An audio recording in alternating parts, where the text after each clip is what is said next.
So good morning and good evening, everyone, and welcome to this latest edition of the Indic Book Club's Writers Open House with Otis, Stanford faculty.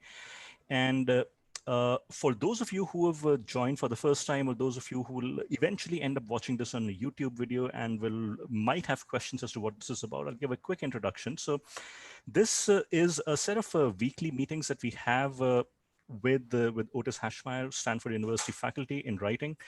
And we we invite our users and readers to send writing samples, short writing samples of approximately 800 words to Otis in a PDF format document. And Otis, what he does then is he reviews them, he marks his notes in them, and then at these open house meetings, webinars that we have, he will take as many as he can within the time that we have and provide feedback on what he liked, what he didn't, what could be improved, and in general share his comments and share some of the things that we all can use to improve our craft of writing.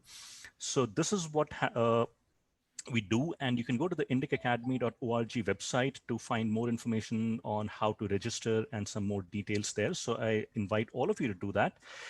And with that, Otis, I will turn this over to you. I may switch off my webcam for a little bit, but I'll be here. Okay. I don't see anyone else right now. Okay, what I'm going to do is I'm going to turn them into panelists, which we always do, so that they can also share their webcam and unmute their mics, because in this webinar mode we don't allow.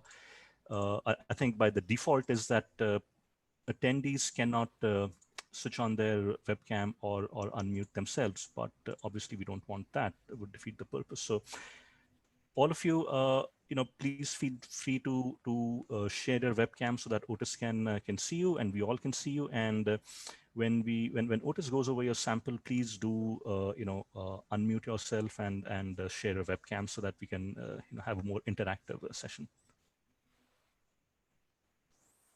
Okay. Great. Can you hear me? Hello. Okay. So this week, I think that as far as I can tell, I had two pieces. One was a bit long. Smitha, is that is that right? Yeah, hi Otis. Right. I'm here. Otis, Am I writing up? if I may add just one more thing. There was a piece, I think about 2 weeks back, that Anvita sent, and she had a class, so she couldn't join for some time. So I'm not sure if you covered that. She had sent 2 pieces. The first one I know you covered, which was, there were 2 pieces. One was a hospital scene, and the other one was, partying at Christmas. So maybe you did. So I'll check with her, and I'll get back to you on this. Sorry. Okay. I might be able to do it. Maybe we'll do these two pieces, and then maybe after I have one from Ram and then from Smitha, and maybe after that would work. Um, yeah, so I thought that maybe we'd just try and spend our time. There were two things I was thinking a little bit. I mean, since we only have two pieces, I also thought that maybe it would be good if we didn't run quite as long as we tend to. I think it keeps you up pretty late. We were up pretty late last time, and um, I think having a more, you know, discrete chunk of time might be better for us all. We won't feel like we're being overwhelmed by these meetings and feel responsible for spending so much time with them. Um, but yeah, I'd like to talk about this piece. Um, Maybe we could start with you reading us a short section. And the one I outlined was on page 9. Here we go. Can you see you can see my shared document? Yes, I can. Would you mind reading this page, and then I'll have you talk about the piece a little bit, and then we'll dig in. No, yeah, I can do that. I hope you can hear me clear and loud. Yeah. All right, so I'll go ahead and start reading this page.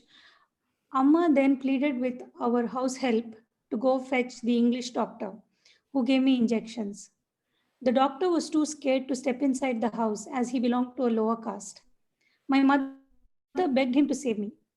Did Achan find out when he returned? Sharada asked. He did not. He never even checked on me. He was always too busy for us. Wretched fellow. Sharada blurted out and bit her tongue. Di Sharade, no point calling him names. I have no anger or ill feeling. In fact, I have no feelings for him, good or bad. How can you not hate him? He never let you outside the house. He had Sambandham with Trishur and Kochi. He died without getting you married and left behind nothing when he died. I was his 14th child. He would have to be 100 years if he lived long enough to get me married. Devaki let out a laugh and continued talking. He paid for all that he did. You know, he was infected with a mysterious disease and died a lonely man. Not one of his 25 children felt bereaved. But time heals everything.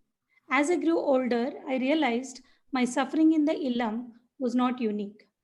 Others suffered far worse. Okay, great. There's a section right after this that I really like too, where she talks about um, um,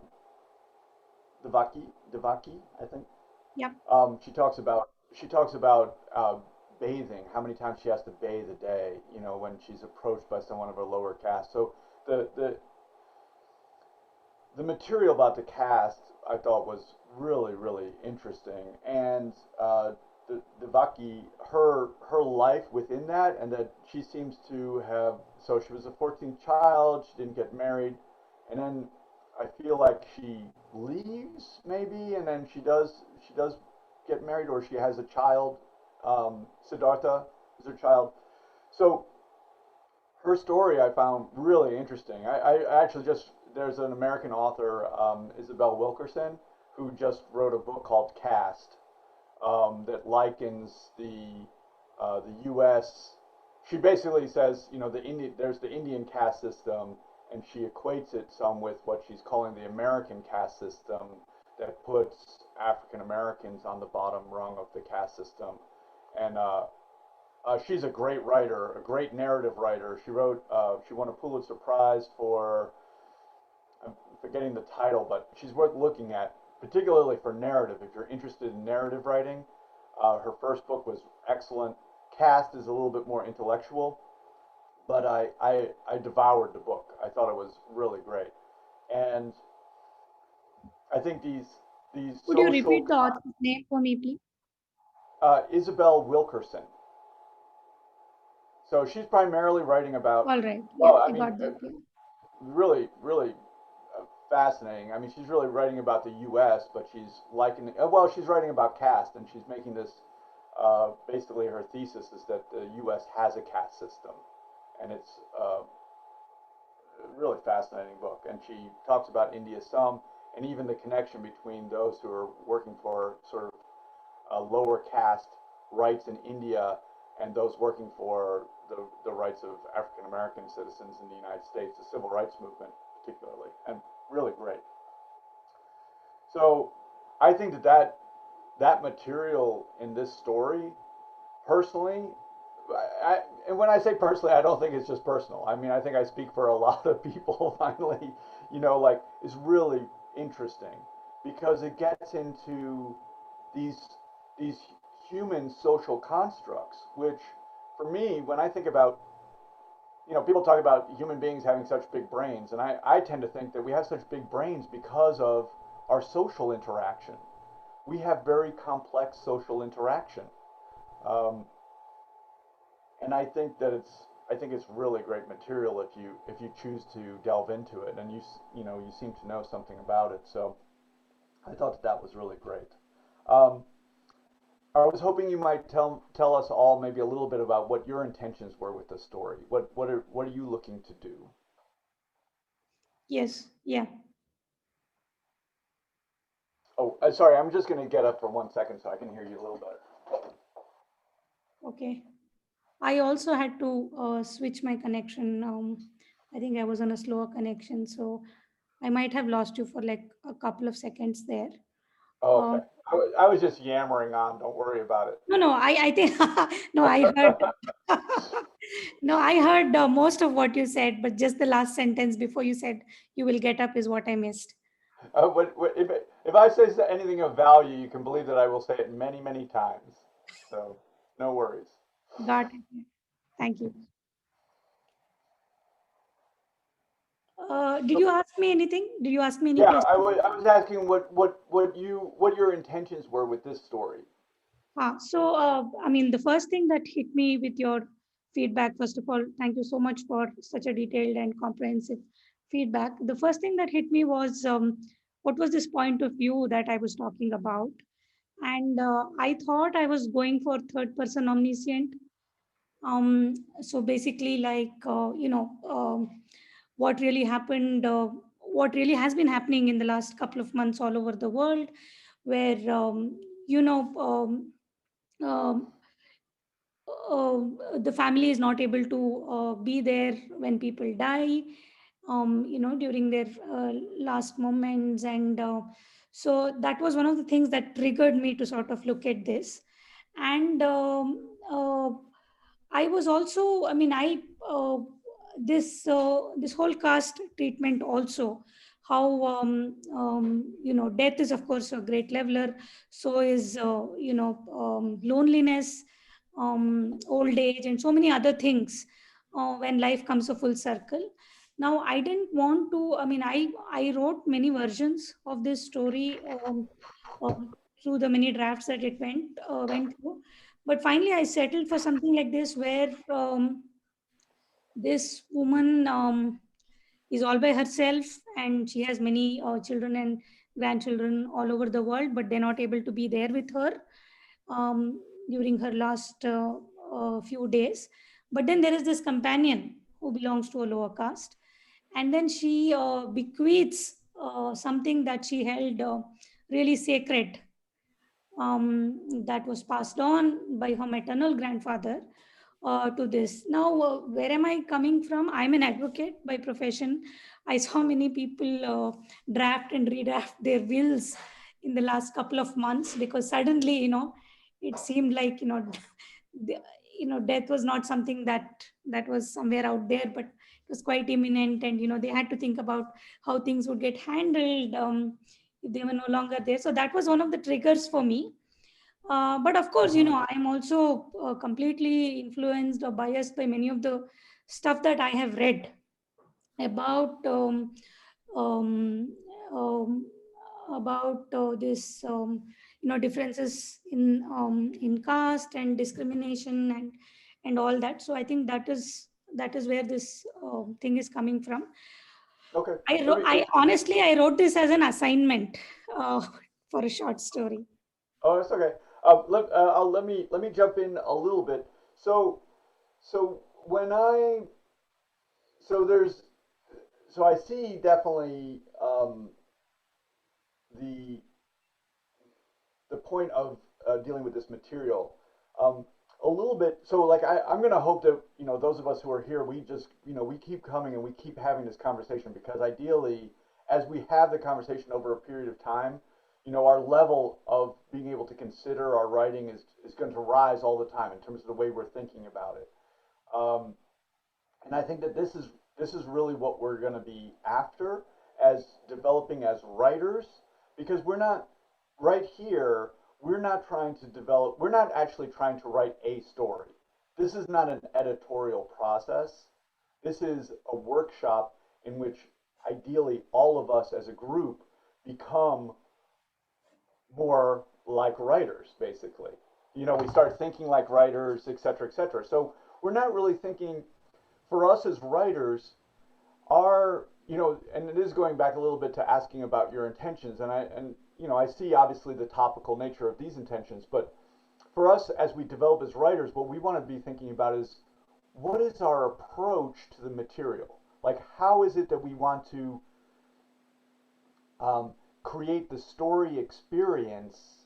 Because we're always going to be doing one thing, basically, creating a story experience for our reader. This is what we're after. This is what they're paying us for. They pay us to make a story experience that they have. and we um, try to figure out how we're going to create that. And we have some wiggle room in terms of how we do it, if that makes sense.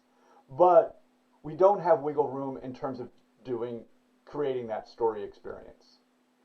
And the basic story experience is that the reader, okay, so this is of the things that I will say many times. So the reader does not read to read about an experience. The reader reads to have an experience. So that is hugely fundamentally important to the way I think about stories. So what we do, we were talking about craft at the beginning. The essential foundation of our craft is how do we use words to create the experience for the reader, and how do we make sure we create an experience they want to have? Like, this is like, it's easy to create an experience, but we don't want to create a bad experience. So this is like, and as I've mentioned before, then the next piece that, like, the two things. So I've thought a lot about experience, right? It doesn't mean, if we review the sort of stories that we engage in, right? And we can go quickly to our list of movies, right? It doesn't mean that our reader doesn't want to not be scared, right? We go to horror movies. They don't want to be filled with anticipation and suspense. They do want that, right? They want a lot of things that we might say are bad. We might think it's bad to be scared, but our reader doesn't mind being scared. And that's why I think a lot of times our reader actually wants to feel this sense of peril, but they get to feel it as an audience member, right? They get to watch it. They're not actually in it. So they like that excitement. So for us, this is the main thing that we want to think about. The two poles that we want to resist. Sorry, I'll put that back on. The two poles we want to resist are confusion and monotony. You can see it on either side. It doesn't matter. So we do not want to confuse the reader, which means that they're getting so much information that they do not know how to organize it. Because if they're confused, and I mean psychologically confused, right? If they're confused, then they go to do something else, right? They go to, I'm not going to be confused. I don't want to do my laundry. But people just drift, right? Yeah. Just drift, yeah. So. Yeah, and then the other one is monotony, very important monotony. We don't want to read the things that we already know. I go back, the fundamental thing that we know about our reader when they open up our book is that they want to leave their world and they want to go into ours. And they will go into ours so long as they have a good experience between those two poles. But if it goes over to monotony or it goes over to confusion, then they're going to opt out and go back into their own world. Does that make sense? Like, this is the way I think of it psychologically. So, like I mentioned Isabel Wilkerson's book. I read it on my Kindle, so I don't know how long it was exactly. I think it's 500. I don't know what it is. I'm sure it's a thick book. But every opportunity I got, I went back to it. That's what we're after. I couldn't read 600 pages all in one sitting, but when I was done reading, I was like, when am I going to find time to get back to it? And then when I lie down in bed, I turn on my Kindle. I'm like, okay, good night, everybody. And I went to my room and I turned on the Kindle and I started reading again. This is what we want, right? Because the space that she created for me was one I really wanted to be in. And in her case, there was narrative in it. She's definitely a narratively trained writer. But there was a lot of her in it too. And I was part of her consciousness, part of her way of thinking. And so when I'm part of her way of thinking, then I leave my way of thinking. My way of thinking is to have anxiety over my laundry. Her way of thinking is to concentrate on this issue of caste, which she did not deviate from. So so this is what we want to think about. And your piece actually, and for all of you that when you submit a piece, it's great. Remember, our objective is to become a writer, right? We become a writer, we can write anything. That's the objective. We are not trying to write this story. And so when you submit a piece, it's so great because we can use your story as an object example. It might be a story that you wish to work on, you know, draft and draft and draft to bring to this area, or it might be something that just piques an interest, or it might suggest a direction. We don't know. But it's great to submit it so that we can talk about it and learn from it and start to think like this writer thinks, you know. So let me go back to it. So you said you take the note about point of view. So I'm going to say something that I think is probably the most important thing to say about point of view. Point of view, so there's always a writer up here, and they basically design a narrator who does certain things here. So I don't really look at it as, you know, this idea of omniscient or third person or first person, I don't think is as relevant to our work as our use of point of view is, and how either close we are in point of view or how far away we are in point of view. And in general, what we will do, and this is what I really suggest, is that we go close into point of view, and then our alternative is to go pretty far away in terms of point of view. We don't like to be in this middle ground. We like to show contrast. So sometimes we're in the point of view of the omniscient narrator, and sometimes we're in the point of view, we're living, seeing, breathing, feeling, touching, smelling, whatever, all the sensory perceptions from within a character point of view. So that's like, you know, I'm not going to pronounce the names correctly, so they're not anglicized names. But Devita walked into the dining room. She drew her finger around the cups on the table and adjusted them one by one. She put the utensils in their place. She smelled you have some really nice sensory details in here.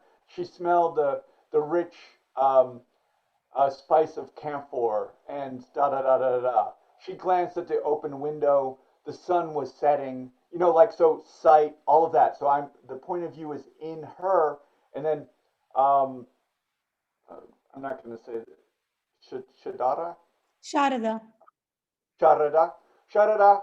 I like a little Spanish. I like the trill there. You can get Sharada. You know, then she said, Sharada, bring me my coffee. Got She it. said, when I go to she said, right? She's not thinking that. She's not thinking she said. That's a narrator, right? That's the omniscient narrator saying something that I easily perceive and pass over as that omniscient narrator, right? It's just objective information. But the reason we use point of view is that it organizes the world for us. So I'm going to say something very important here, like a little star on the side. Very important thing. Okay, each one of us, every single human being on earth, if I can speak for everybody, experience the world and our entire lives through one point of view, our own. So we will take that and we're going to sit with that for a good long time, right? Everything that we experience, we either we read it, we heard it, we didn't have another point of view. We might think we have another point of view. I might think, oh, my partner's name is Zandi. I might be, oh, I know what she's thinking. She's da da da da da. I'm wrong. I am wrong every single time because I have no idea what she's thinking. I have no idea what her life is like. I have not lived her life. So, because of that, when we read something that reflects a single point of view to a large degree, like I say, the narrator is always going to be involved in something. But the more we can focus it in a single point of view, the more it is like the actual life we live. and therefore understandable to us. Does everyone get that? The more we recreate in our artistic world the way we actually experience real life, the more an individual, the reader, can connect with that life. One thing none of us can do is jump from point of view to point of view, point of view. We cannot do it. So when we jump around from point of view, point of view, point of view, point of view, we're doing something that is fracturing that our reader does not experience in real life. I am not saying that we cannot have multiple points of view, but what I am saying is that we should understand the balance sheet that we have, right? So this is the way I look at it. When I start a story, I want to start it very strongly, and I'm going to suggest this to all of you. Establish the point of view. The point of view character is also going to be the protagonist. So that means they're also going to be the person who changes because of the events of the story. And that is the story. The story is about a character changing. That's what the reader wants to read about, because that's what they actually learn from. They learn from being able to participate in the life of another character who undergoes extreme events and then comes out with decisions about those events, comes out transformed by them. And that gives the reader hope that they're going to survive equally perilous situations, if that makes sense. That is the story platform. So the first thing we want to do is we do want to establish that point of view, right? But I was going to say, so that takes work. We have to do something. And what we do is the reader opens up our book, and what they do is they read those first words. Devita walked into the living room, touched the teacup, arranged the utensils, looked out the window. You know, it was the night before Diwali, you know, and whatever it looks like. The sun was setting, the river flowed by, whatever it is that she's going to be seeing and perceiving. I do that so I can take that reader, they read those words, and now remember, they wanted to escape their world. I want to escape. And what they've done is they've gone into the head of our character. I've provided for them what they want, which is to escape their world and go into another world, and that world is a consciousness. So, while I can have multiple points of view, I want to see the risk. So if I then if I take the reader, because it's the reader's consciousness that I'm moving, right? It's the reader's consciousness that I'm manipulating. If I want to then go into another point of view, I must rip that consciousness out of this person and put it then into another person. I can do it. But I want us always to look at, there's a benefit, right? We want to look at the risk to benefit ratio, as they say in corporate America, right? And all corporations. Risk to benefit. So like, if there's a great benefit to having 2 points of view, I might do it. But what do I risk? What's my risk? My risk is losing the reader. Yeah, Because so I now, absolutely. I think I yeah, certainly don't want to confuse my reader. yeah, So when yeah. you say, No, I know. whose story is this in the first? So you are saying that essentially in the first, at least in the first paragraph, the reader must know whose story this is about. Is that right? Yeah, basically, yeah. There's Right? no time like the present. Yeah. Yeah, and then especially in the story that I shared, the protagonist is dead. I mean, I go back later, so I think the confusion is obvious. So I must Yeah. work on that as well, the structuring of it.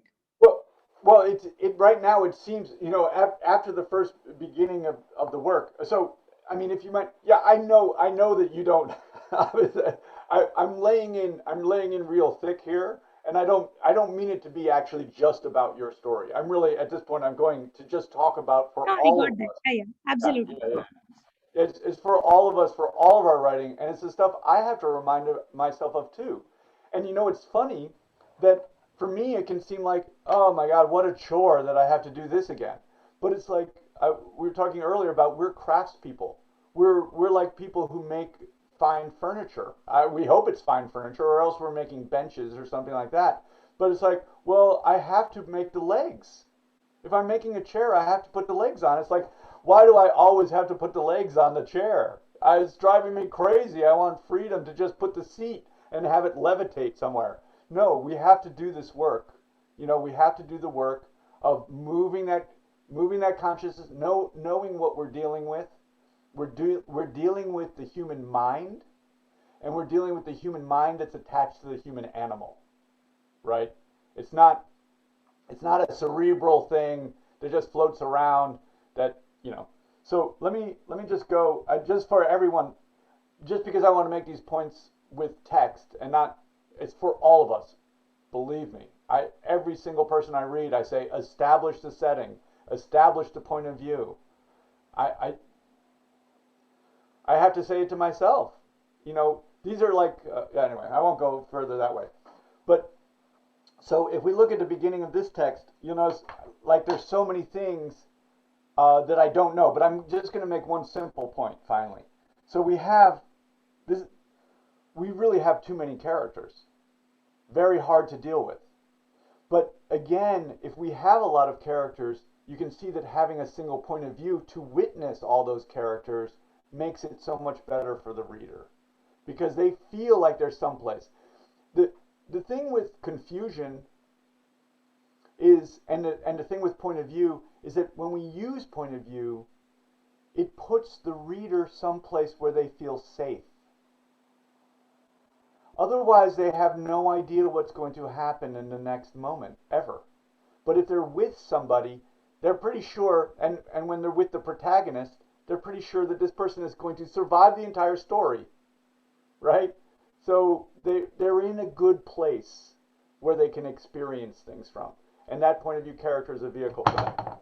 Sorry, I just popped that. Let me get a different color. Okay, so we have so many character names, right? We have names. A number of people have multiple names. So it is a little bit like, if I were studying medicine and I was learning all the names of the, chemical compounds or, diseases or whatever it is, it's just a memorization issue. The reason a doctor memorizes all those names is they think, cha-ching, they're going to make some money after they learn it all, right? That's what motivates them. Readers are lazy. I'm lazy. And I also am not getting... So the way we really remember things is not by looking at words. The way we really remember things is by seeing things and experiencing them. So we do have all these names, but we also don't have any physical descriptions. There's nothing for me as a reader to be able to see. And then even more memorable than that with characters is to see characters in action, doing things that they typically do. So like the opening, might be, Kuti, Kuti glanced at everyone on the Zoom call, uncle. So relationships between people, the auntie and that's all abstract. Okay, that's abstract. It's not concrete. It's very difficult for us to get our minds around. But to actually see characters, Uncle Siddhartha turned from the screen, swatted a fly, and picked it off the wall, right? That's something we can remember, right? We see a person who's cruel, who kills easily, something like that. Aunt so-and-so sipped her tea, sighed and looked off into the distance, right? So now that's the way we start to understand characters. And we also really want to think about, I say this pretty often, characters are what we work with as narrative writers. They are our instruments in the music that we make. We do not want them to sound all the same. right? We don't want an orchestra of flutes. But if we only get the names, we have no way to really differentiate them. We don't know what notes they make. But characters are exceptionally important for us. And actually, in that section that I had you read from, you just have the two characters, and it's great to be able to see them interacting with each other. So that's yes. So this is the main thing that, you know, I love that you pay so much attention to language. Um, you have footnotes. We had a rule in the workshop, like this is when before Stanford and all that, when I was at workshop at University of Arkansas. They're like, if you have to write a story with footnotes, rewrite it. We don't, because this is not what the reader wants to do. What the reader wants to do is be able to understand every word. Like this is our focus. Let's see. Oh shoot, sorry. I'm just gonna see if this works up here. So what we really want is we want to take. Sorry, I'm gonna do this. We want the reader here, right? The reader is reading, and we really want them to be focused on this word, then this word, then this word. We want them to have as much as possible. I really believe this, and this is someplace that we can really improve our work. We want to focus the reader in an almost meditative experience on the present. So I think one of the great effects of story is when we do rivet the attention of the reader, that one of the things that we do is we keep them riveted in the present reading moment throughout the entire duration of our work. That in itself is a great thing. That's part of the world. That is part of how we make our story world different from the real world. In the real world, each of us, like I worry about the past. Did I say the right thing? I worry about the future. What's going to happen? Am I going to get, da da da da da? I actually very seldom think about the present. In the story world, one of the ways it's different is that we comfortably spend our time in the present with a focus on each word at a time. Each word should be good, exactly right, and it should make us anticipate the next word, which should be a surprise. That makes us anticipate the next word, which is a surprise, and this is how we lead our reader through turning the pages, da da da da da. It's actually, I think, from my point of view, I love it. It's so deeply psychological, and I think also true. And this is one of the things that we really provide the reader. I'm using the footnotes only as an example. Where we usually falter is we have, as writers, we're going backwards sometimes. We're jumping forward sometimes. It's just we're citing other texts. I did this just the other day. I really truly did it. I was like, I did it within parentheses, but I cited that someone looked like a character in a movie. Well, as soon as I wrote that, I made my reader think about the movie and not about what I want them to think about, which is my work. My work, my word, every single moment. That's the key to grabbing the reader by the throat and not letting them go. Excuse me, sir. Yeah. Sir, did you write something on the screen? I did. Do you see this? Do you see my shared screen? No, we just see that page number 9 right now. Oh, really? Oh, I'm so sorry. I see my entire screen. So, oh gosh. So I'm still on that one place. I'm going to stop to share for a second. I'm going to see if I can share it again.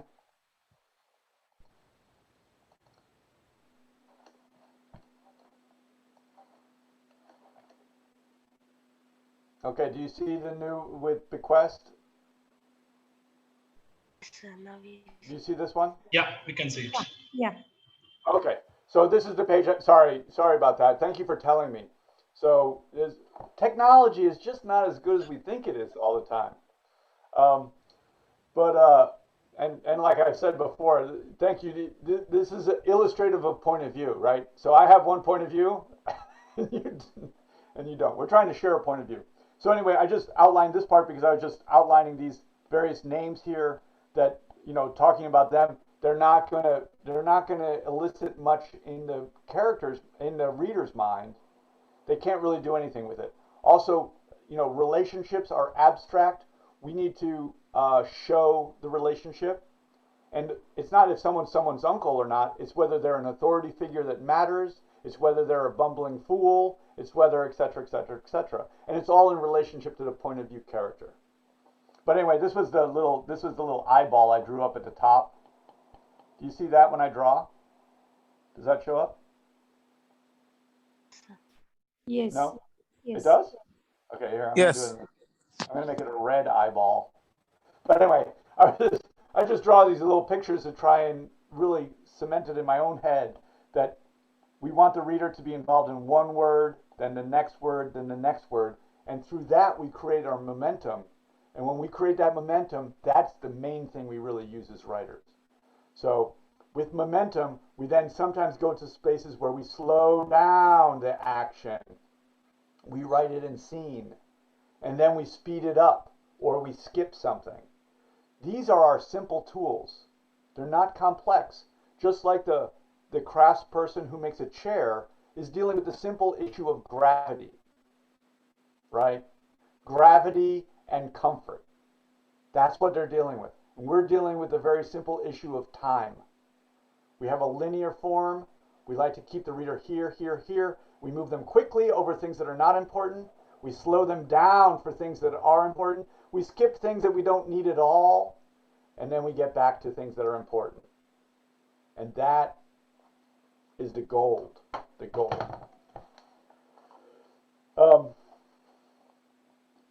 Yeah, so I think I really I think that you have some great material here. If you know this character particularly, I think that for me, our writing, I write thousands and thousands of words to get something that's usually quite small. Most of the words that we write, we will never use. It's just like if you want to go back to, imagine you play an instrument, right? You don't keep all those practice notes.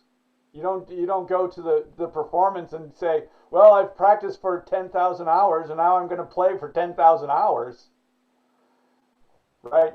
We practice for 10,000 hours. That's what we do when we type. And then we reduce it to this crystallized form. So I think this character particularly of, I want to say, it's Devaki. I'm not saying it right. I apologize. But Well, her character, Devaki. Yeah. Devaki. yeah, her Devaki is very interesting as a character. Um,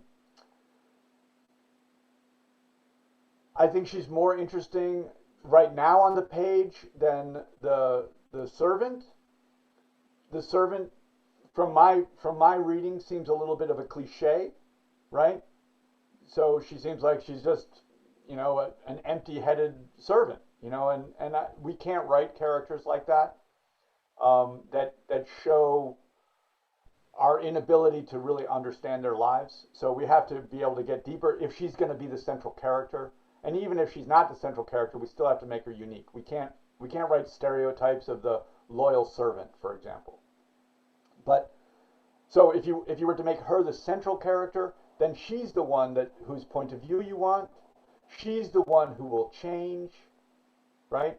Or if you have this other woman who dies, then she would be the point of view character. Something would happen in which she changes. We have to think like that. Who is our character that's going to undergo the journey? Because it's, again, going back to, it's the journey that the reader is signing in for. They want to have an experience of a journey of peril where they actually get to experience the emotion of that peril and that journey without actually living it. This is what it's been working for thousands of years. um, and like I say, I mentioned the footnotes. I love how detailed you are about the language. I love other languages in work but you have to write it so that I don't know if you've had this experience. You can read things where like you're reading the other language, you don't even know the other language, but you're like, I understand what it means. You know, you feel like a genius. Sometimes, yes. Yeah, that takes a lot of work, but that's what we have to do. So like, or like even when you have particular things in your work, um, you know, that might be particular to your culture that maybe I don't understand. If you want me to understand, if I'm part of the audience you want to get, which I should be, right? Everyone should be part of our audience. We don't want to. I never write anything where I exclude anyone as a potential audience, right? I'm not writing for just doctors because I'm not going to lose how many billions of people we have on the planet. I want to. If anyone picks up my book, get them, keep them. That's my rule, right?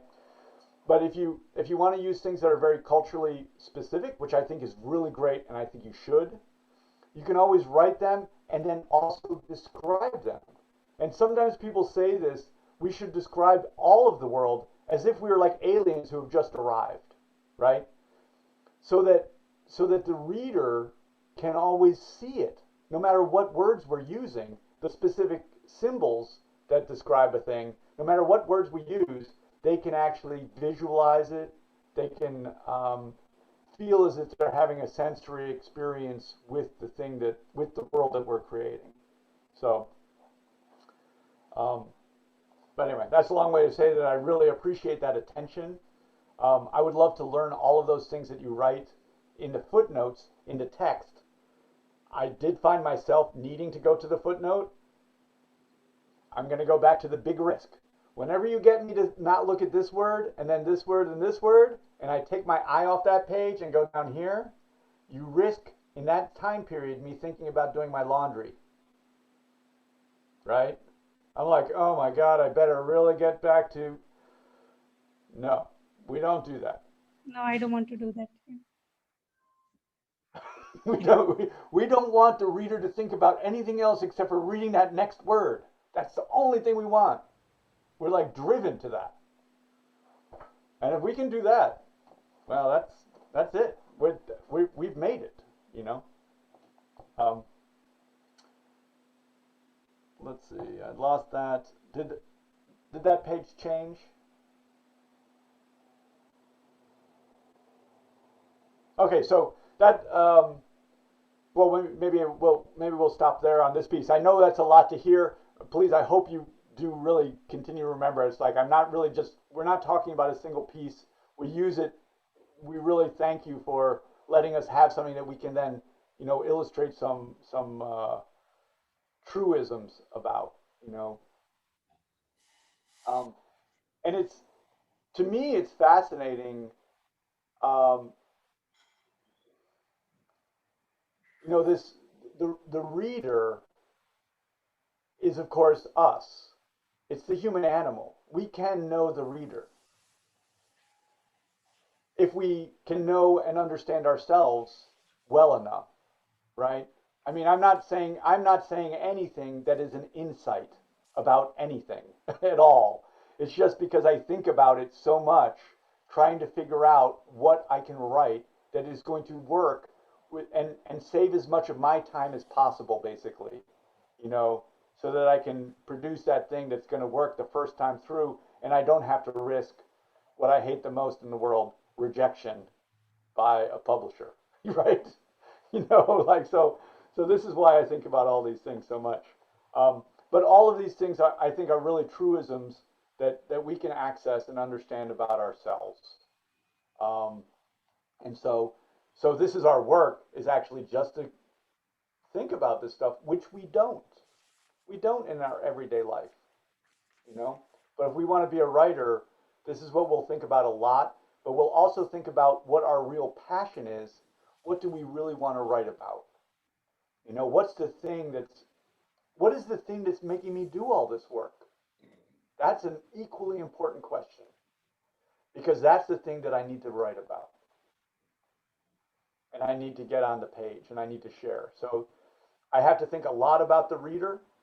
The reader is just like me. That's hard for me to recognize. And I also have to think a lot about myself. what is impassioning me to do this hard work. I had a mentor um, when I was at Arkansas, and he said to me, this is when I was, just trying to get involved in it, and I was, working. I thought I was working my hardest, and he said to me, he was kind of glib, and he had written a couple movie scripts, and I think that made him sort of glib. He said, Otis, you sound like someone who wants to have written. Take that away. Take that away. You know, right? I want to be the person who's arrived, who's like, oh, but do I want to be the person that does all the work? That's the question. Um, if you're a writer, right, and what I found in my life is I actually enjoy the work more than I enjoy the outcome of the work. And if you haven't, it's a sad place to be if that doesn't happen.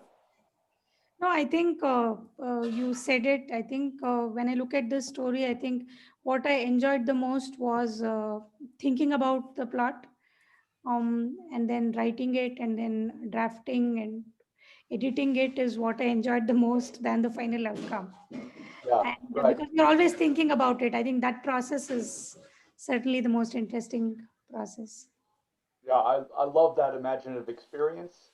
And it's actually honing that imaginative experience that we finally give to the reader. Yeah. Yeah. Thank you so much. Thank you. You had a question? No, So, right here in yellow. yeah, Yeah. sir, I was like, you said that we had to tell the reader about everything. Like, we had just to give him a hint about the story that we are going to start with in the first paragraph. Uh, but then I read these two books, and for that I want to say, like, if we are writing a series of books, then do we start where we left from the last book, or do we start like a new story? um, uh, I'm not sure that I have specific advice about that. Probably if you're writing a series, people write series in a lot of different ways. Sometimes they're different. So a story is basically a combination of characters. Well, a story is a combination of characters, but it's usually we focus on some characters or one character, and there's an event of some kind. That's basically a story. And it's a story because it matters, because it's changed the characters in some way. So if you're writing a series, you might be taking the same characters again, but now it's a different event. That might be what's the case. Or like we've talked before about having a protagonist. A protagonist can be one person, or it can be multiple people, right?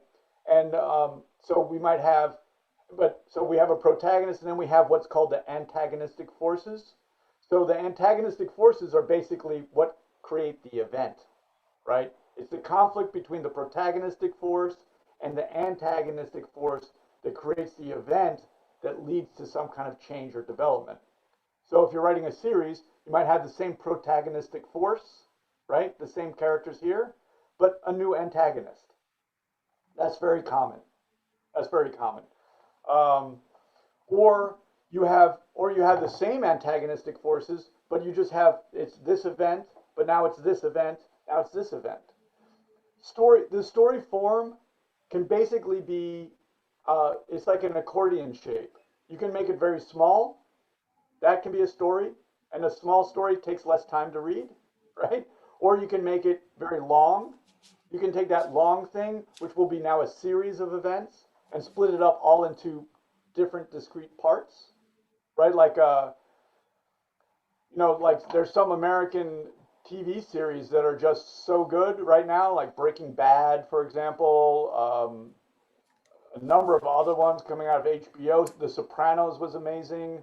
Some of these writers are doing incredible things with series, and they understand exactly how to do it. So it really depends what you're after. The story form will always remain the same, however. And the point I'm trying to make about the beginning The beginning needs to do two things. This is my point about the beginning. It needs to establish the conflict, and I'm saying establish the point of view, but by that I also mean make us care. So you need to establish a conflict. What is going to happen? These are the two forces that are interacting. This is what this story is going to be about. And why do I care about what's going to happen? I care about what's going to happen because I am personally going to experience it and learn from it for myself. Right? I don't care about it because someone tells me I should. That's not how we work. I care about it because it actually means something to me, not because someone tells me it means something to me, which delineates the difference between what we're going to try to write and, we're going to try to write something that everyone is going to open up and they're going to want to read it because they want to read it, not because there's some teacher, some egghead professor, telling them you must read this in order to be an educated person and in order to make a lot of money. That's meaningless to us. We don't do any of that. We only have one relationship. If we need someone to tell someone else to read our work, we have failed. That's my feeling. So I started reading this series just Stephen Hawking wrote, and I read it's his first book, George and His Secret Key to the Universe. But then his starting was just like Ruth said. But initially, I didn't know who Ruth was or anybody else. But still, I got interested. So, how did he do that? Show me, it can be really great to look at the first pages of stuff. I I love looking at the first pages of works. If you were interested in it, if there was something no one told you to be interested in it, no one forced you to read it, then there's something there that worked. Take a look at that page and figure it out. What is it that works? It is a great thing for all of us as writers to say, because we're different, we do have different tastes. I don't read everything with the same amount of, someone might love a certain book that I closed and I put away. So we are different, but find the work that you love, that you couldn't put down, try to write a book like that. I mean, it's, say to yourself, what did they do? What did they do? This is every time we read a book that's successful, it's like reading it's the master class in how to write. But it can be very hard for us to figure out how it worked, but it worked somehow. So take a look at it and figure it out. One way, like the way you're describing it, we often say start in media res is a Greek phrase that means in the middle of the action. Start in the middle of the action. But at some point you want to catch up to make sure that we care about what's going on. You can sometimes start so fast that we don't even know, right? We're just turning the page. It's like, what's going to happen? What's going to happen? But at some point we care about what's going to happen to the protagonist. Keep your eye out for those things. If it's a book by Stephen Hawking, there's a slight difference sometimes. So like when we have books about very famous people, sometimes we read those books because we also want to be really famous, like they are. So now we're actually reading it we're not reading it because we're grabbed by the throat.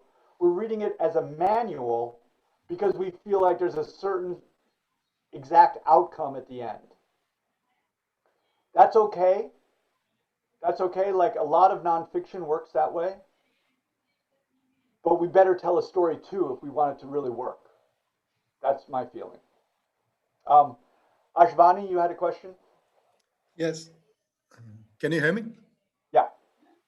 Okay. So my question is that from today's session, what I understood about point of view was you were trying to tell us that it would be better if we had a single point of view, and that point of view was the protagonist, so that it would be easier for the reader to follow what's going on.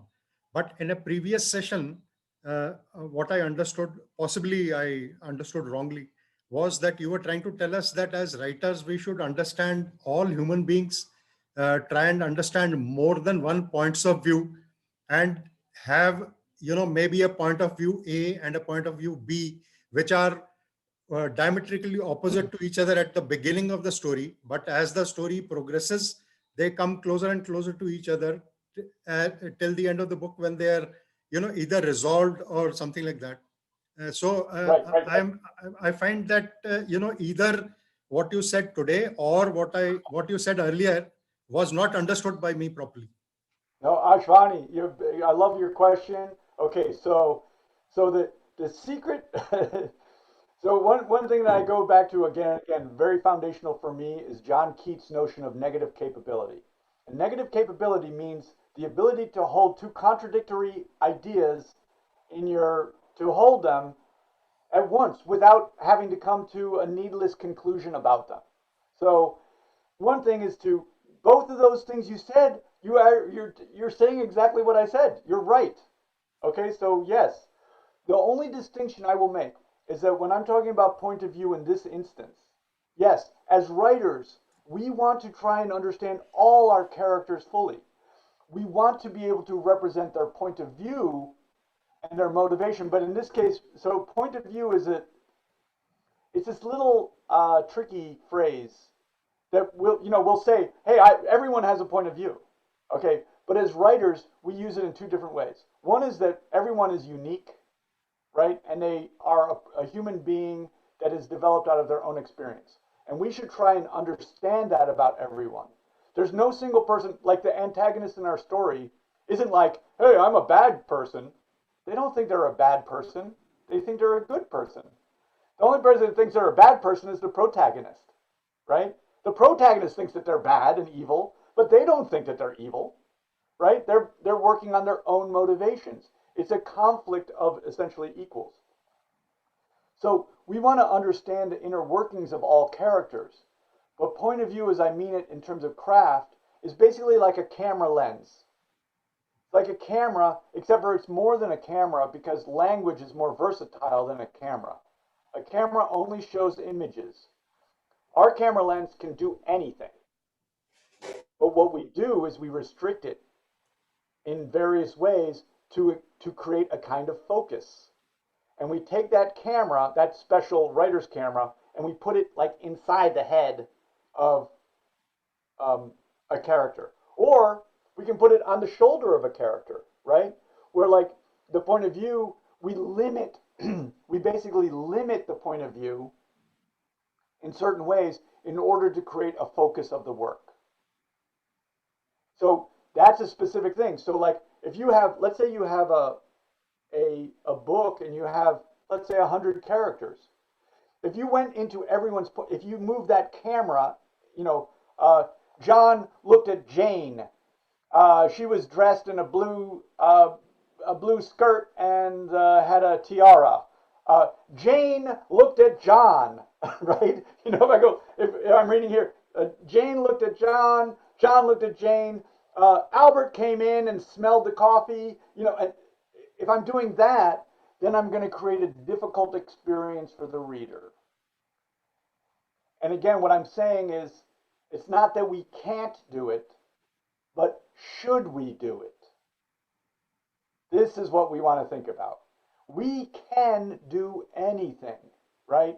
This is Ashvani, you can write any word that you know at any time.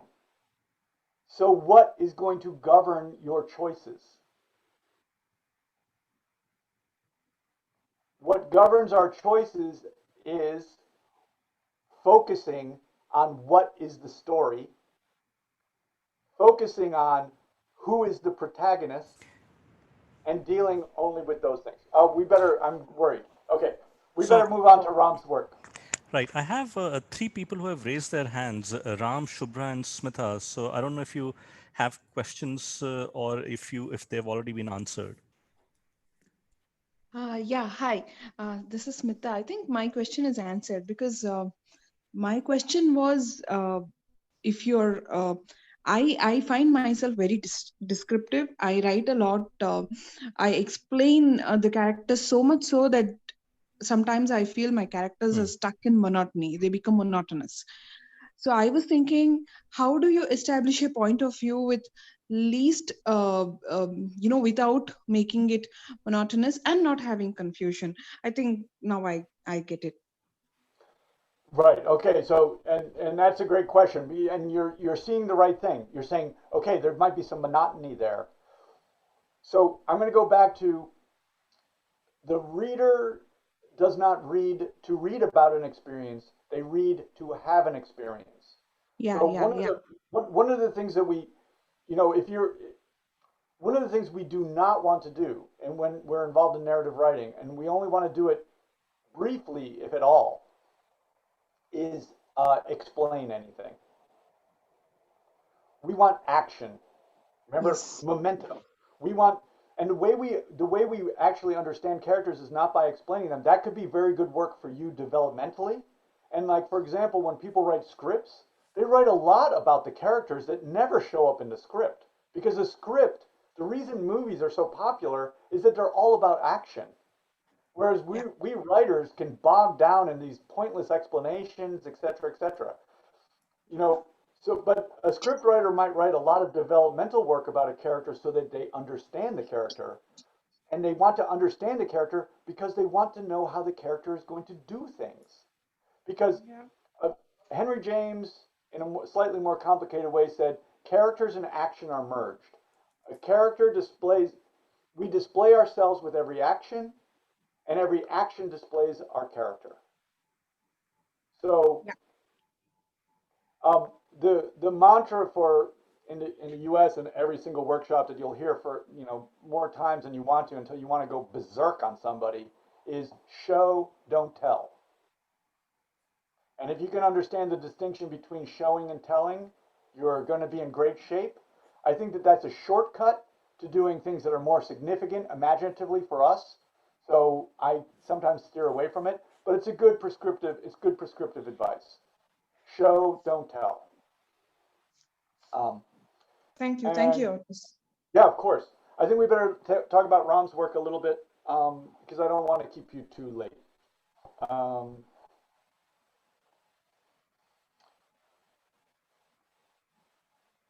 did that change for you?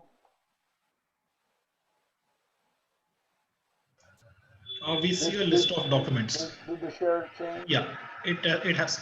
It came up and it Okay, went I'm off. going to go. Okay, I'm going to reshare.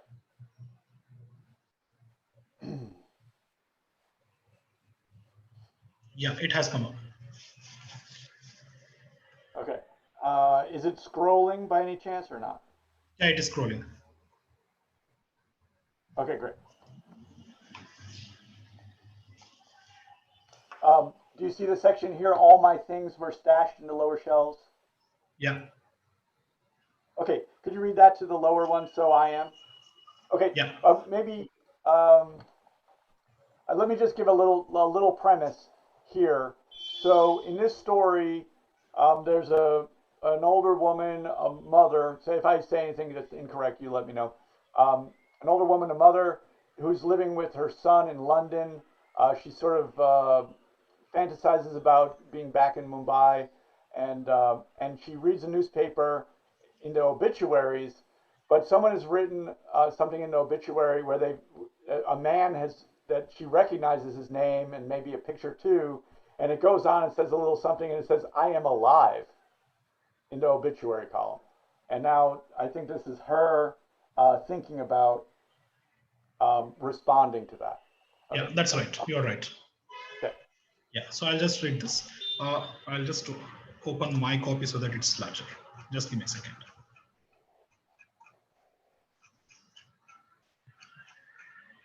Okay. All my things were stashed in the lower shelves. The top shelves were empty. I pulled out a biscuit tin dumped with photographs. So whatever I have in square brackets is something that I have to edit later. Rummaging, I found the picture that I was looking for. It was a black and white picture, yellowing at the edges. The only one with the two of us. We were both beaming and we were holding hands.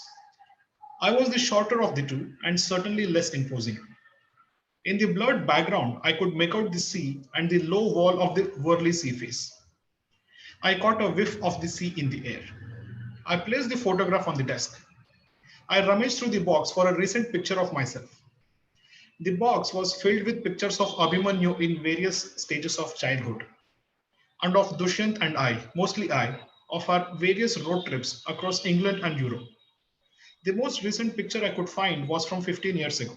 That was the last picture taken from Dushyant's camera during a trip to Scotland shortly after Abhimanyu and Sheila's wedding.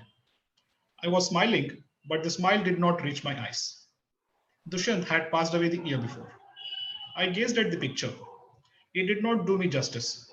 A thick fur cap covered my head, and the collar of the jacket I wore covered my chin. I looked through the box again. Nothing. This would have to do. Darned mobile phones with their cameras. I cursed under my breath. I pulled out a notepad and took out a pen to scribble with. What should I write? A poem that I had composed years ago? No. A song that we used to hum together? No. My phone number? Certainly not. I opened the newspaper and read the message again. I am alive. I smiled. I had the answer. I scribbled 3 words in bold print. So am I. Yeah, great. Okay. Ram, you want to talk a little bit about what you're intending with this story and where you're at with it? Yeah, actually, the background to this story is that we on one of the writing groups that we are on, somebody was asking for some thoughts and ideas, and where in that story, the key point in the story is that the protagonist reads about somebody in the newspaper, and that is what triggered this thought. I haven't written the story fully, but basically the thing is that okay, this woman, she's been married, husband passed away, she's in London, she misses her home back in Mumbai. So obviously the children are busy with their own lives. She feels lonely, she wants to belong, and her husband has obviously passed away many years before. So the photograph in the newspaper, so that triggers thoughts of the time that she spent with this person, and then she starts recalling those days, and then there is a there is some things that happen where they actually start communicating through messages in the obituary column. Okay. So that's how it progresses. Yeah. So it's a slightly different style, but that's how it progresses. And I haven't really thought out the ending, but I think it will have some sort of a closure. So in one point in the story that I have already written, the mother tells the son that why don't you send me back to India? So he says, who's there for you? So at the end of the story, she will tell him that there is someone now. Okay, great. Okay, I love, so this seems like you're working on it. It's so for us as writers, we would think of this thing with the obituary and I am alive. That would be what we would call a conceit. That's a conceit. So we have this Okay. idea basically about how to start our story. Right. What would it be like if we did this, this, and this? It's like Right. there are these poets that are called conceit poets. They say, what if God were a beetle, and whatever. It's a conceit poem. So we have a conceit here, and I think I think it's a pretty good one. It sounds like the kind of conceit for a romantic comedy. I could Right. see this even as a movie. I mean, I could see it as a very interesting movie. Wow. Um, Okay. I think, and I mean, and you start off writing that movie by writing the story. Write the story and let someone Yeah. else make the movie. Well, although take a rewriting credit for the script. My suggestion. No, I Um, had to edit it. I'm sorry, I couldn't edit it at all. So this is like extremely raw. It's rambling in parts, so it needs a lot no, of editing. no excuses, Ram. No excuses. Sure. It Point just taken. it honestly, I would rather deal with something raw than something that's been like dealt with too much because then I'm going to come Okay. in and say something and then the person's like, oh, my world is crumbling, right? So. Um, Right. I think it's much better. Write fast. Yeah. It's just words. Remember, we're going to write thousands of words in order to Yeah. try and come up with our story. The thing for us is to remember we are going to write all those words. Is this the story we want to commit to? Like, Yes. do True. you want to truly give your life to this story, or is Hmm. there some other story you want to get to more significantly for you? That's the Right. big question. Right. I mean, here you are. You're writing about it's it's going to be it's going to be difficult. The things that I like about this is that you're taking on a point of view Mhm. character this mother that is not, I'm going to, tell me if I'm wrong, but it's not you, right? It's not me. Yeah. So you don't know this character. That is a really big commitment. Yeah, it is actually. It's very hard to write because you need to be able to imagine the consciousness, even if it doesn't get on the page. Yeah. You need to be able to imagine the consciousness of this woman as a full, complete human being, not a stereotype, not a mother stereotype, not any kind of stereotype. You're talking about a human being who's had a set of experiences because of being a woman, because of growing up where she grew up, all the things that have to do with her, all her unique circumstances. She's a human being who's been formed by those experiences. Right. So that takes a lot to do. Right. We have to, and this goes Ashvani a little bit to his idea about how we have to know all our characters. It requires actually two things, it seems to me. We have to know ourselves so well and how we've been formed by our experiences. So this is work that every writer has to do, no matter what. We have to know we have to know ourselves as a human being who has been formed by our experiences that are unique to us, but the process of being formed is not unique. Right. Does that make sense? So we have to understand, because it's from that understanding that we're able to even begin to imagine the full life of this other character. Right? We have to be able to imagine what has made our full life, us who we are, and understand that it's been a set of circumstances. And now we have to now we can bring that knowledge to this other character to try to imagine her fully. The thing about this was a little bit the case with in the other story too, where we had a servant woman, right? And here where we have a mother. I think we can think about characters like this. This is, by the way, everyone, this is where the real joy of our work comes in. As writers, human beings are what we're interested in.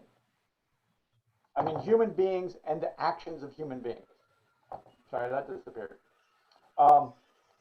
So when we have a character, it can take us years, even to write about characters who are like us because we don't even know ourselves. But when we have this other character, we can sort of imagine that the first things that we think about other characters is that they are other than us, right? And we come to conclusions about their otherness, the ways that they're not like us. We have cliches, we have stereotypes. All of those things have to fall away.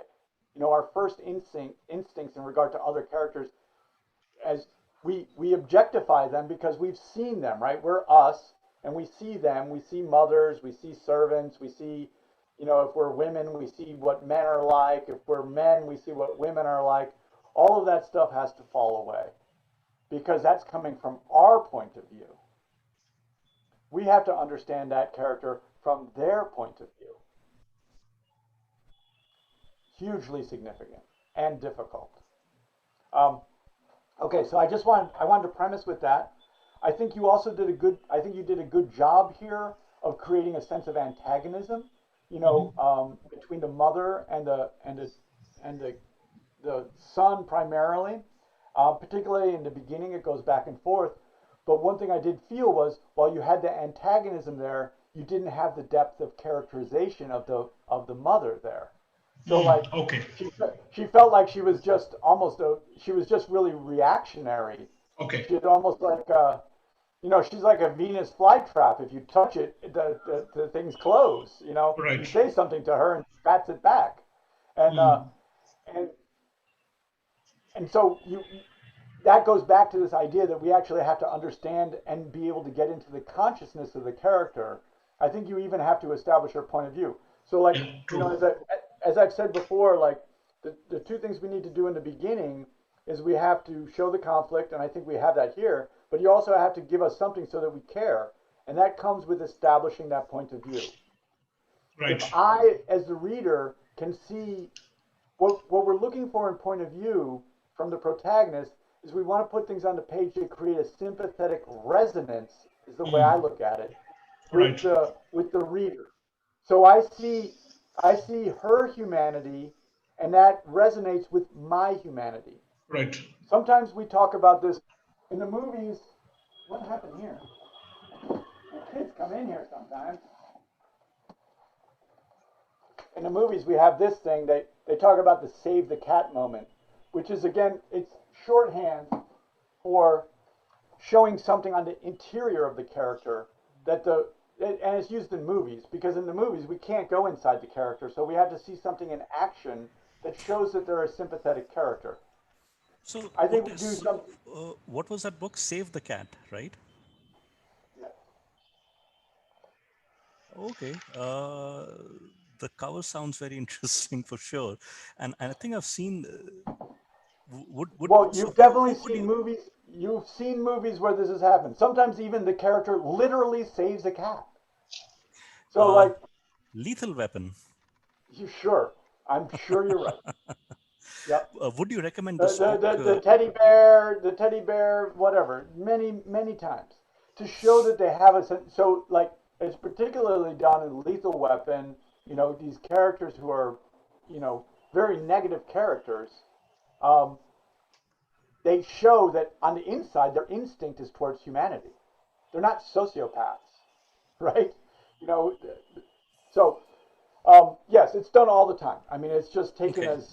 as gospel basically in Hollywood to do this, and I'm sure Ah, Bollywood also is doing it gospel. correct. Um, Correct. so, but for me, it's superficial to look at it that way. For me, it's actually more of a connection with humanity. Some people even say, like, you want to show the vulnerability of your character. Um, Again, I don't like that term any more than I like save the cat. It's not that, it's humanity. How do you get to some deep issue of theirs? You know, but vulnerability does describe it, a feeling of unsafeness, something, I don't know, it's worth thinking about. But I feel that that's missing in the start of yours a little bit. Okay. I have But rewritten that, but yes, I get your point. yeah. Um, and then and now I'm gonna project forward a little bit in terms of the story and the way you're describing it. Right. Okay. So right now in this beginning, I think it's too complicated. You have this extra character that has to provide the newspapers. It's like a lot of moving parts. Yeah, that's I right. would just I would just get it going. I would get the Yeah. son. The son says, the son puts down the paper and it's like, oh, hey, mom, why don't you just read this? It's the Hindu Times and da da da da, and then she reads it.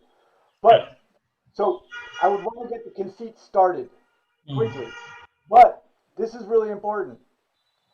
We want to write about concrete things, Mhm. and therefore we do not want messages very much. We don't even want newspapers very much.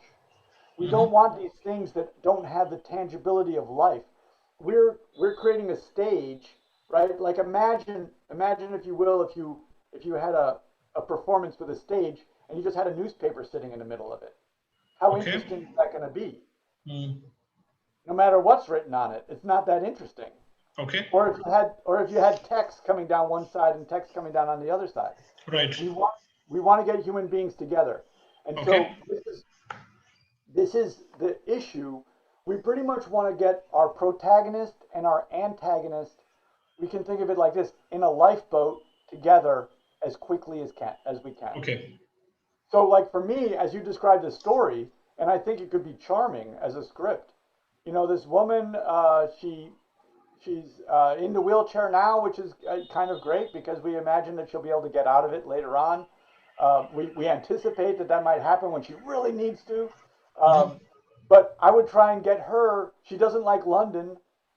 I would get her hooked up with this, past flame of hers as quickly as I can and get them in London, right? This Okay. place that she doesn't experience.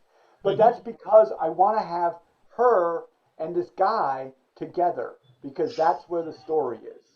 Okay. Seeing them interacting with each other is going to be the nature of the story, and Mhm. we want to show that happen.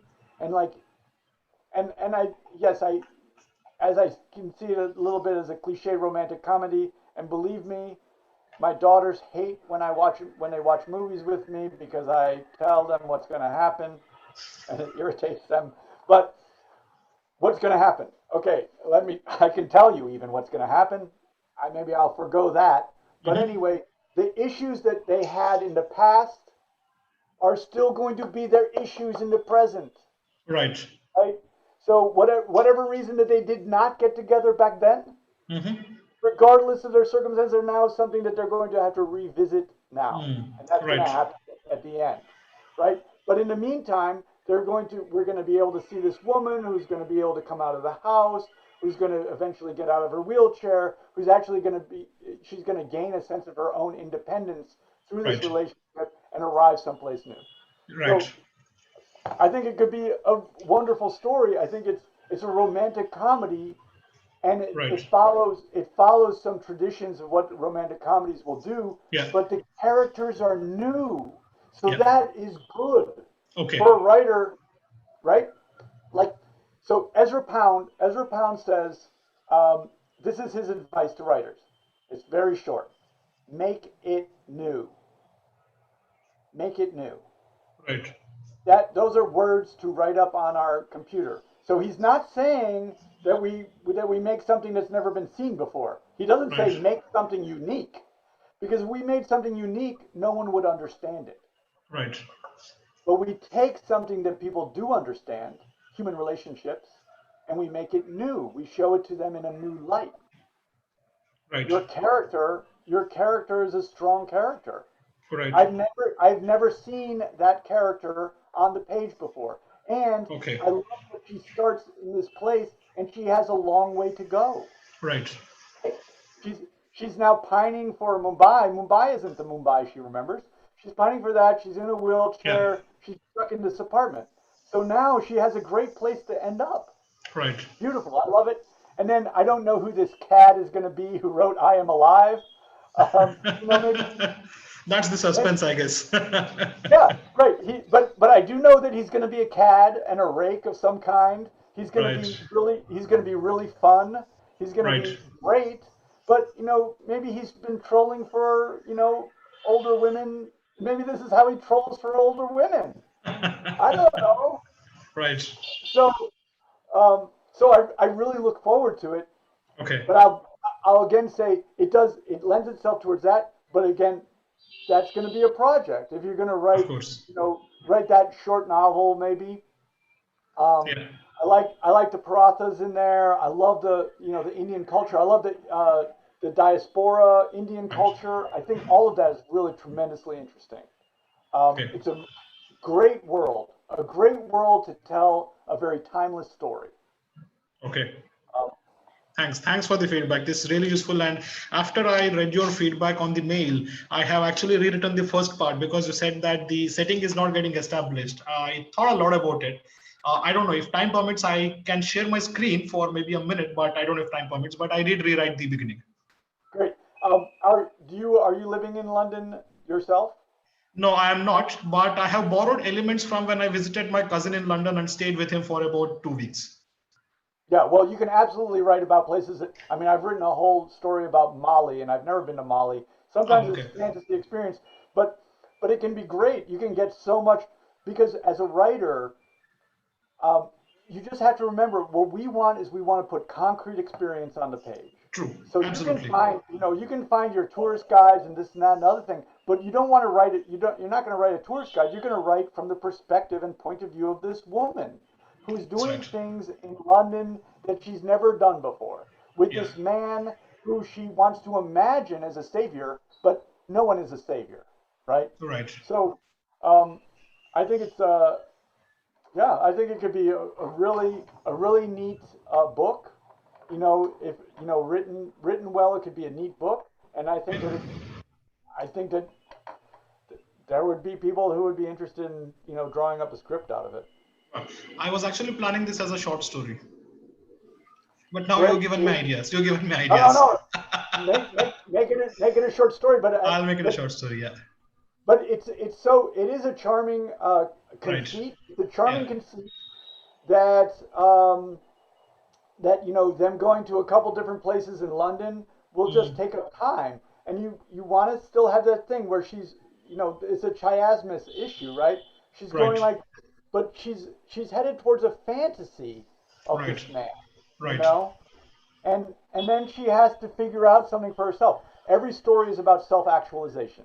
That's right. So she will get to the point through him as an antagonist, get to the point of her own actualization, Right. and that's That's the right. I I love so writers go back to the idea of character. We love Mhm. characters, and this is what we do to them. This is what we do to our characters. We treat them horribly so that we can give them something wonderful, Right. right? Right. Um, so I think you have that set up here Okay. in this conceit. So I look forward to it. Thank you very much. So a lot of hard work ahead. Thanks a lot. Sure. So, Yeah. do we Thanks. want to stop here and continue next Sunday? I think you've covered two pieces. So, I know I will be sending you a piece, and I checked a couple of other, authors who wanted to send you a piece, but they weren't sure if there was enough time. So, I think they'll be sending their pieces in the Oh coming yeah, few yeah, days. yeah. Someone sent Ram sent me this just last minute, which was fine. I'll tend to read, so people have a little bit of time. I tend to read. Well, actually, it's the weekend now on Sunday. I will definitely try to get my reading done on Friday. So if Okay. people can come before, I know Ashvani is ready to go again. So it's been too long. I was just talking about your work again, Ashvani. Incredible. You made such an impression on me. I know. Keep the bar low, though, please. Keep the bar low. You don't have to. Sometimes. Oh, I got a funny story for you. So when I was at Stanford, right? So I'm in the Stegner program. I lived out in Half Moon Bay, and there was another former Stegner who lived out in Half Moon Bay. His name was Steve, and I can't remember his last name, but his name was Steve. He lived out of Half Moon Bay. He like worked at the bookstore, and I went to Stanford, and he was actually a member of Tobias Wolff, who I was able to study with. Wonderful person, wonderful writer. Everyone read Tobias Wolff. He was in Tobias Wolff's Stanford class. So I asked Tobias Wolff about him, and he said, "Yeah, he was the youngest person ever taken in the Stegner program, and his first two stories were taken by the New Yorker." Guess how many stories he wrote after that?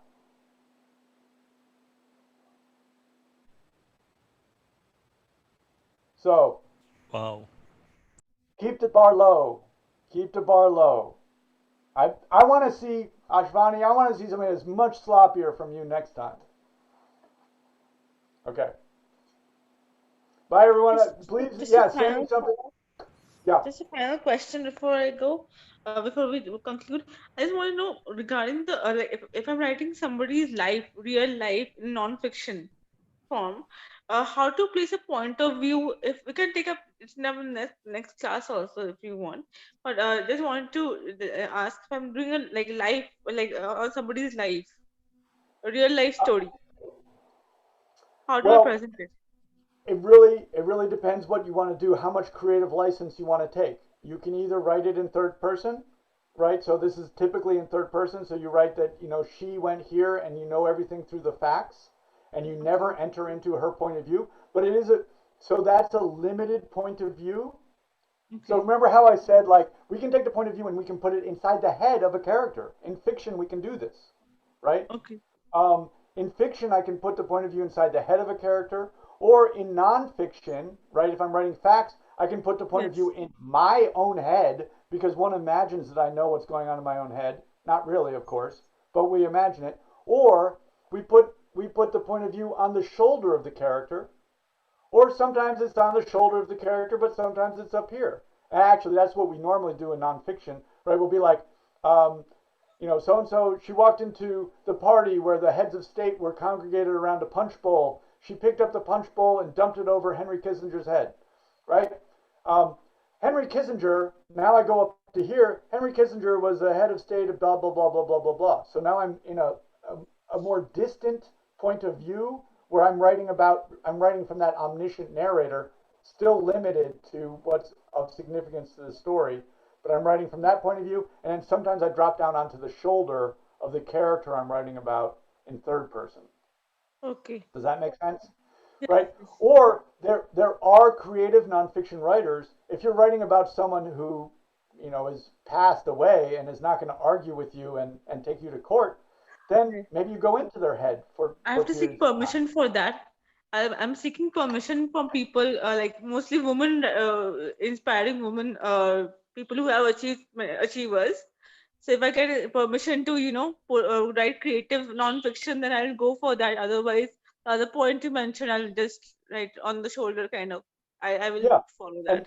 and the thing to remember is that we can always rewrite things. So there's that, we have so much versatility. I mean, the writers have this incredible power of language. We can always rewrite things. We can always change things. I don't care. Ram was talking about something being in, not neat enough or whatever. Does not matter to me at all, because we're dealing with stories. We want to figure out. We want to put notes in time basically to create music. And so we want to take something, we might write about it in summary, we might write about this way, we write about this, we write about this, we write about this. We may change each and every one of those. I've done that. I've rewritten the whole works in order to change the point of view, the distance, or whatever. We want to form the story. That's the main thing. The number one macro issue is that we have a character who has a conflict with antagonistic forces, and then they are changed by those forces. That's the thing that we're after. Doesn't matter how we write it. Okay. So dig And, in. You can just a start writing request that right also. away. Okay, Oh, and just a sorry, go request ahead. also. And just a request also for the next session. Can you just touch upon your writing routine and a structure? How to prepare a good structure for a story? Yeah. Yeah, given I the would like time, to know how you design your writing routine and how many words you write every day. So if I want to know that, any yeah, fixed well, routine do you follow? one thing that I've definitely proven is that I can type. So I write a lot of words every day. But for yourselves, keep the bar low as you start to develop your strength. I mean, you're not going to go into the gym and lift 300 pounds over your head the first day. So you start off with a little bit, but you do it every day. That's my big advice for routine. Write every day. 5 minutes a day is fine. If you're not writing every day, start with just writing 5 minutes every day. Sure. And then when you have that mastered, then we can talk about writing more. Sure. And then also I make coffee. Of course. Ritual. Get yourself into that mental space. A nice ritual, very simple. Keep it simple. So you don't think about anything. And definitely do not open up your email. Sure. All right, I better Thank go. you, Thank you all. It's Thank you so always much. great talking Thank with you, you all. Otis. Thank you, everyone. Thank you so much. Bye. Thank you, everyone. Thanks. Thank you very much, Otis. Thank you.